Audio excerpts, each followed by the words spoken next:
Folklore is philosophy. Folklore is often seen as a collection of quaint stories passed down through generations, but it is much more than that.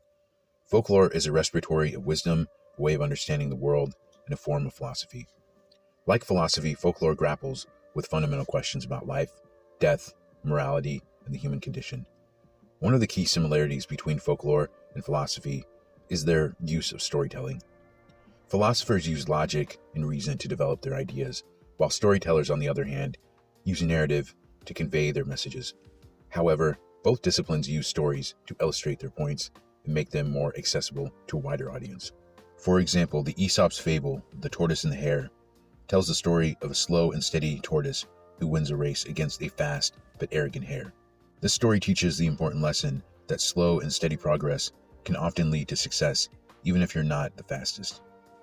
Similarly, the philosophical concept of utilitarianism, which states that the best action is the one that produces the most good for the greatest number of people, can be seen as a reflection of the folklore tale of the robin and the sparrow.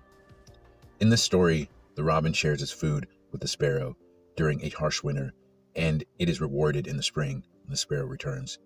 Another similarity between folklore and philosophy is their focus on asking questions. Folklore stories are often filled with wonder and mystery, and they invite us to question the world around us, just as philosophy is all about asking questions and challenging our assumptions. For example, the folklore tale of Pandora's Box tells the story of a woman who was given a box that contains all the evils of the world.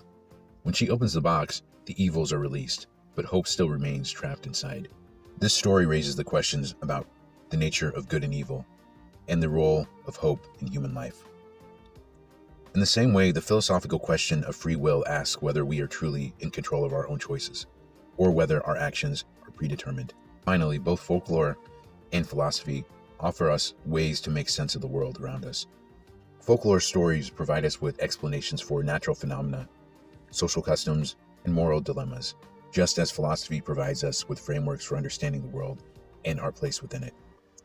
For example, folklore of the creation story tells the story of how the world was created.